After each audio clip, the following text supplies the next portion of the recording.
Ah, there she is, one of the most dependable birds ever. Today I'm going to swap out an alternator. You'll see why and what the final results look like.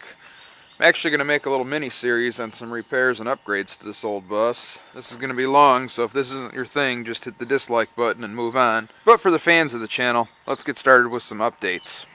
I did throw on some new used steer tires. These are the ones that were off of the HDX before we sold it. The problem with the brakes was it had a bad caliper. And this rotor's not looking real good either, but this caliper was froze up, and so I changed that. The flex line broke from when I was beating on it. It's got a new flex line there. So had a couple of the other calipers were sticky on this thing, so I just changed all four. Get it started. I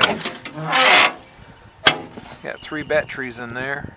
They're pretty new batteries too, so this thing fires up like it's supposed to. Yeah, the rat's getting to her.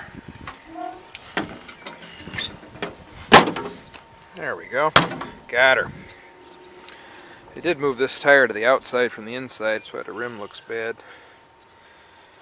I think this thing needs a little paint. Ah!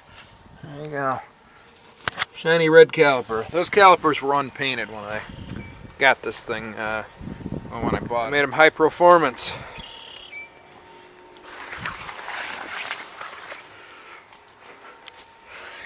Yeah, this tire's a little scary. Probably should be changing that in the near future. Red caliper. So on these, to change the caliper, and well, pretty much anything, you pull the wheels off. So I had the wheels off of this all the way around. So we got some good treads. Got some new Blue Bird mud flaps. We're going to put those on the front, so it'll have Blue Bird mud flaps front and rear. Got a set of gauges here. I'm going to go ahead and install this ammeter, and in order to use the ammeter you have to have a shunt in there, and we'll come back to talk more about that when we install it. The alternator on this thing's a little weak, so we're going to put on this used alternator.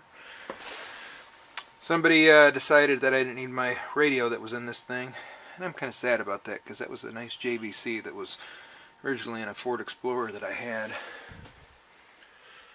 and they forcibly removed her. I got a new panel here. It's got this PA and switches for internal external speakers, and that's in the microphone. This radio doesn't have any of that stuff, so those will just be there. But I have to cut this out because that's an old school panel, and the warning light, I guess the box that's in there that controls the warning lights has been acting goofy, and so I'm just going to change it with this electronic one that I have. It says it's 48 degrees out. This thing's cold, been sitting for a few days. See if it'll start.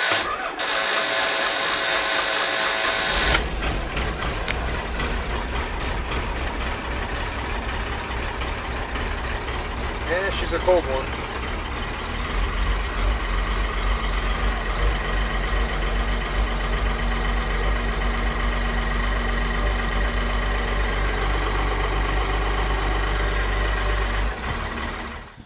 I think I'll start off changing this alternator. So I got my voltmeter here on the batteries.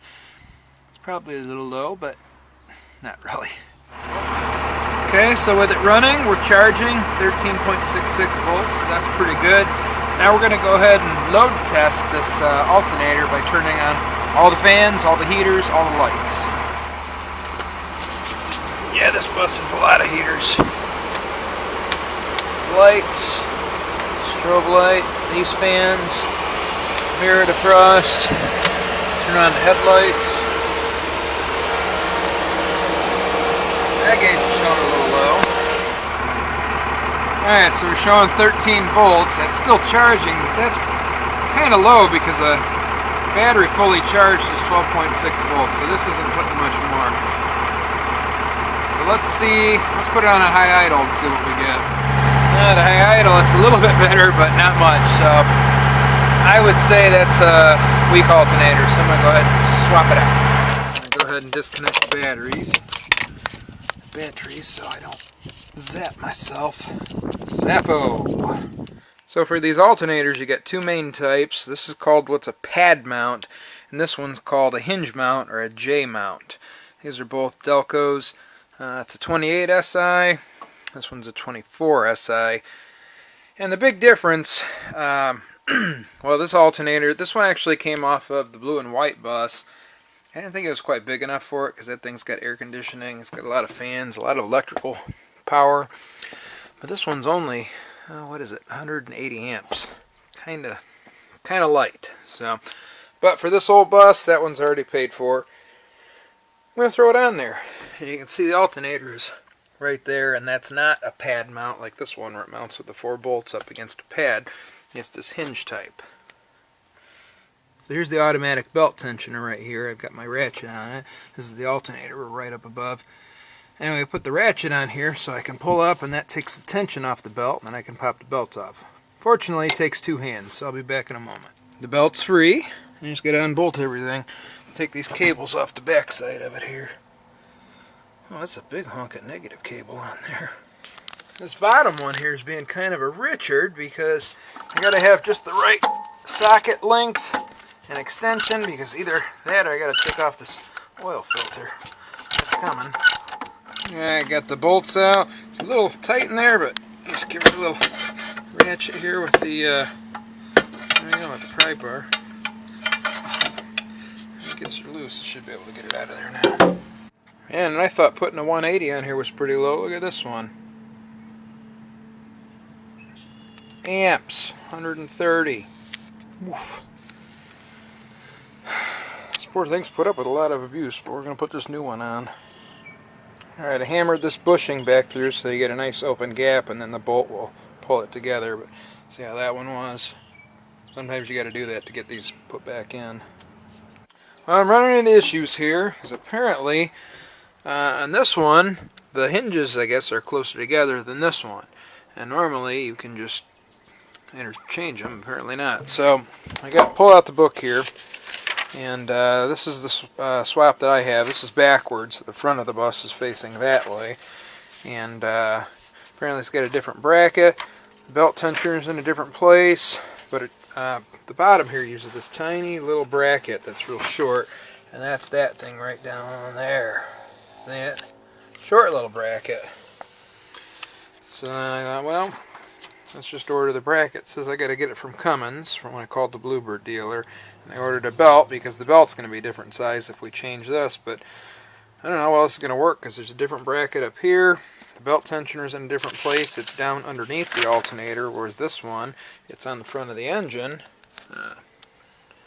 Right over there. Just past the thermostat housing. But when we go over here and look at 68... that's got the bigger bracket down there, you can't hardly see. But then the belt tensioner is not past the thermostat housing, it's right in front of it. So, then I went over and looked on the red bus, because that's got a 5.9 Cummins, and that's got some different bracketry going on too.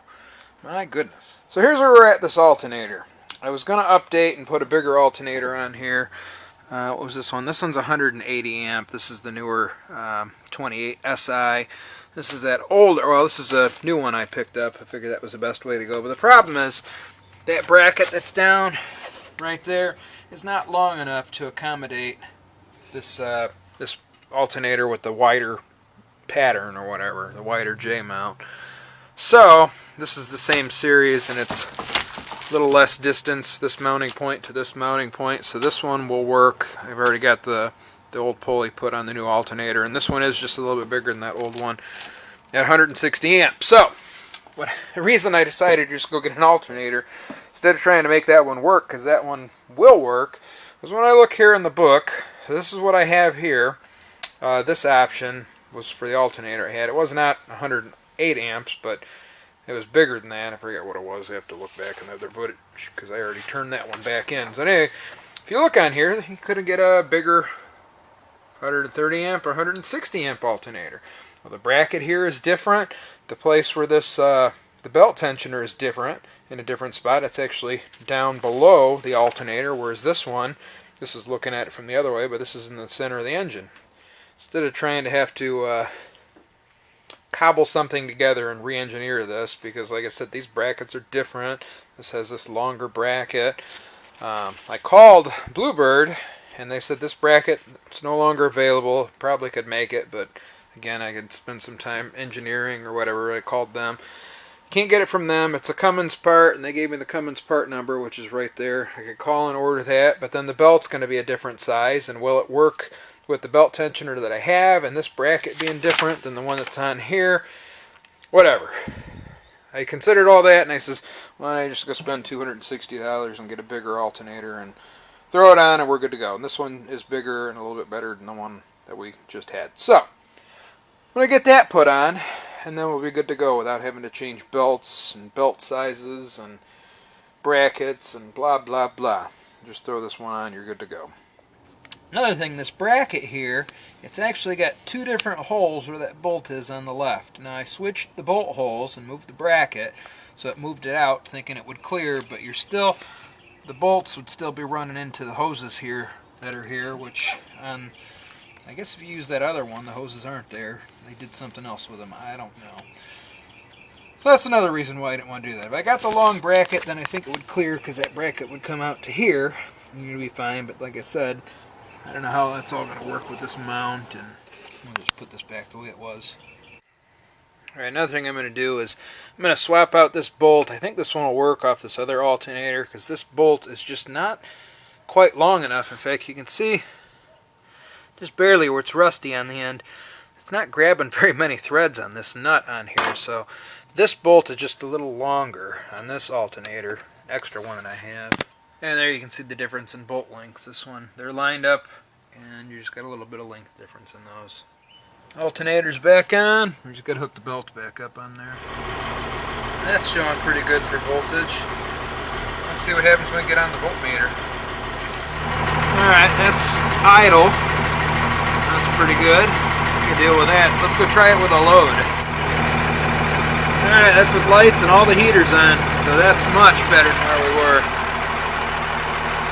Well, that got out of hand quick. We're approaching 13 minutes on this video. We'll call this video a wrap. On the next video, we're going to install an ammeter, a new used stereo, an antenna for that stereo, and we're going to go ahead and repair the fuel gauge.